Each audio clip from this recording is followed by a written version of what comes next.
isole ninyo ang pera ng taong bayan. Kung pagbabasehan natin yung kagusto ng taong bayan, ang galit ng taong bayan, na gusto nilang magpakita in goodwill yung accused bago siya mapunta sa WPP. Siguro mas maganda kung sundin natin yung kagusto ng taong bayan, right? Here.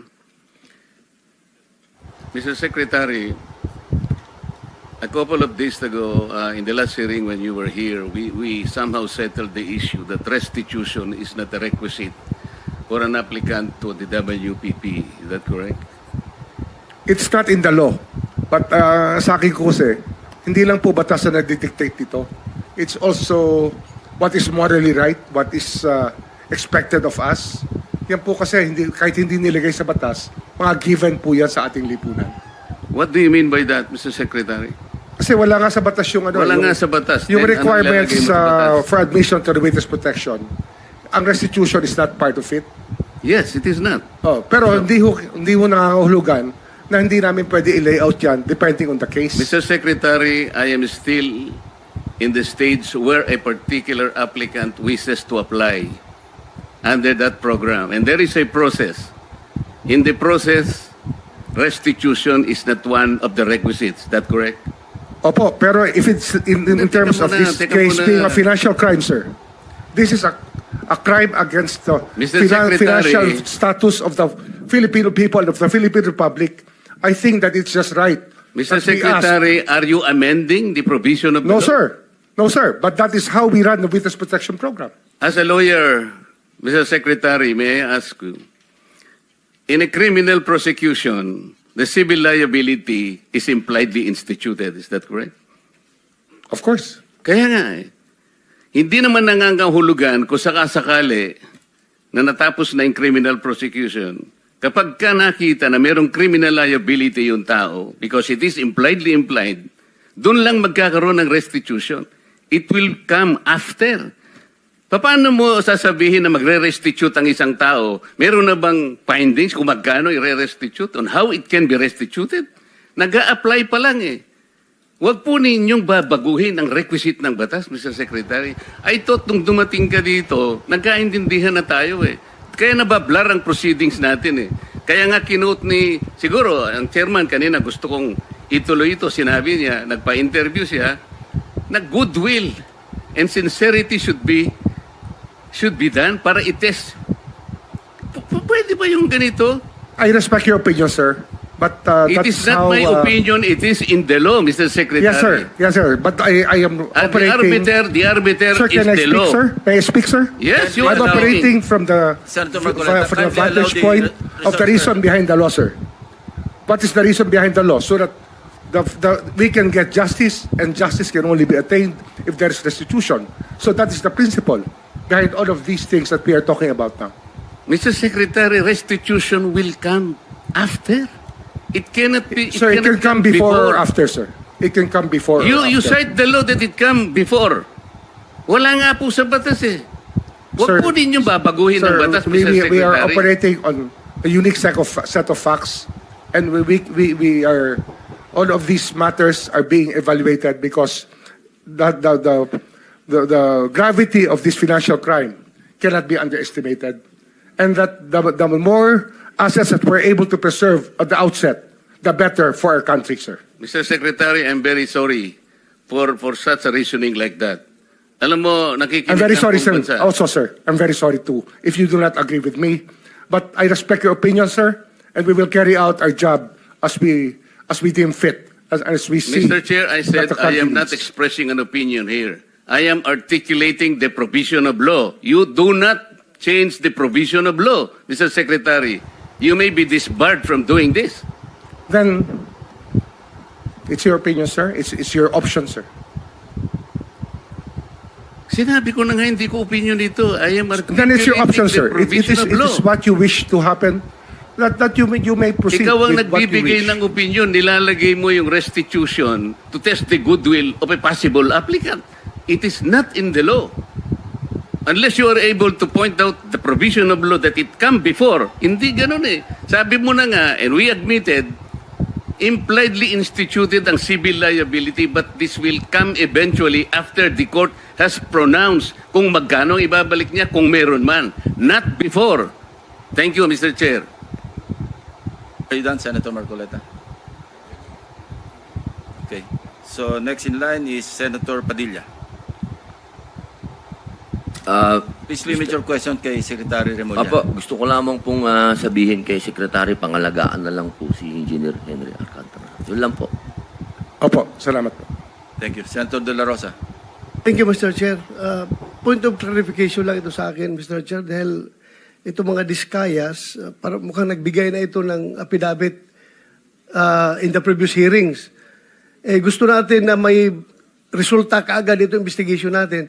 Baka pwedeng isama na rin yung affidavit nila, sir, na evaluate ng DOJ para isang bagsakan na lang yung pagpile ng kaso. Dahil marami sila binanggit na mga pangalan ng mga congressman. As a matter of fact, undergoing evaluation. Undergone by whom, Mr. Chair? DOJ. DOJ on So we met with them already and we will meet again with them tomorrow. Kasi nawala nga yung kahapon, sir. No? We lost the time yesterday. We were supposed to meet yesterday. Hindi lang po natuloy. Yes, sir. Mr. Chair, just para mas maganda kung isang bagsakan na makuha na sana lahat yan, mapaila na kagad, Opo. Opo. mas maganda. Thank you. Thank you lang, Mr. Chair. Thank you, Salamat. Senator Rapi. Yeah, Mr. Chair, to Secretary Mulya, wala nga talaga sa batas yung bang magsoli muna ng pera para ikaw ay mapasok sa WPP. Pero kung pagbabasehan natin yung kagusto ng taong bayan, ang galit ng taong bayan, na gusto nilang magpakita in goodwill yung accused bago siya mapunta sa WPP, siguro mas maganda kung sundin natin yung kagusto ng taong bayan, right? Opo. Thank you, Mr. Chair. Mr. Chair, there Yes, is also, Senator. I would like to manifest that hindi ko alam kung nakikinig ho tayong lahat, yung sigaw ng taong bayan na libo-libo sa People Power Monument sa Luneta. Hindi lang po pagnanakaw, they were also shouting, ibalik yung pera nila. And I believe the Secretary of Justice heard that. And I believe Malacanang heard that. Kaya nga po, dito po sa mga kontraktor, mga opisyal, isole ninyo ang pera ng taong bayan. Hindi po batas ang pinag-uusapan. Wala ho tayong pakialam sa batas na yan. Sometimes, you have to bend the law to be able to please the people.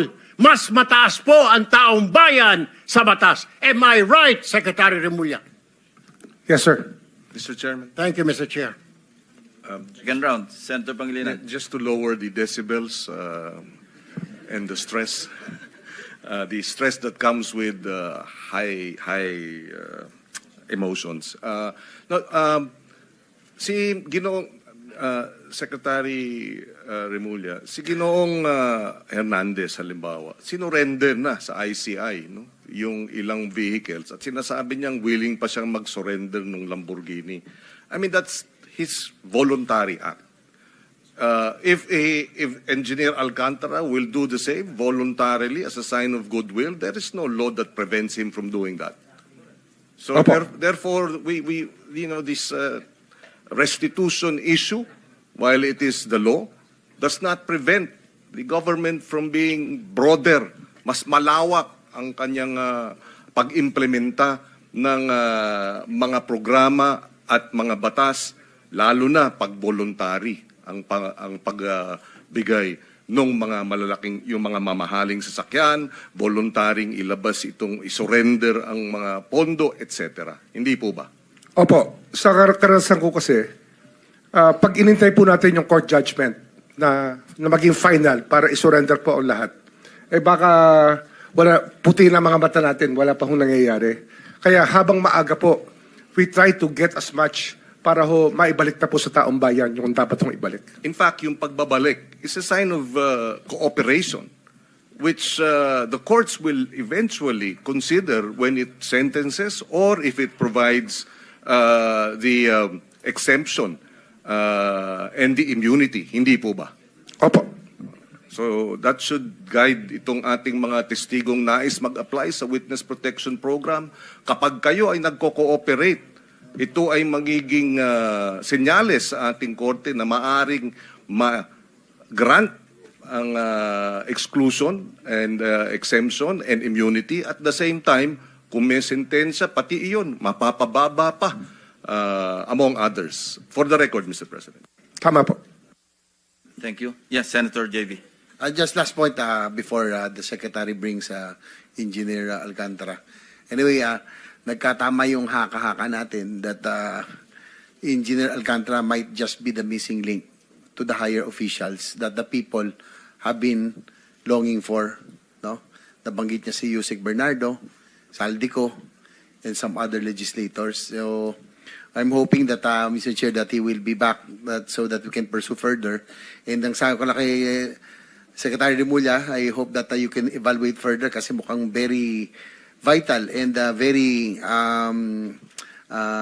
yung kanya pong testimony or yung kanya affidavit is very vital dun sa ating pong pursuit of going after the big fishes finally. So I hope that he can be considered really to become one of our state witness in case.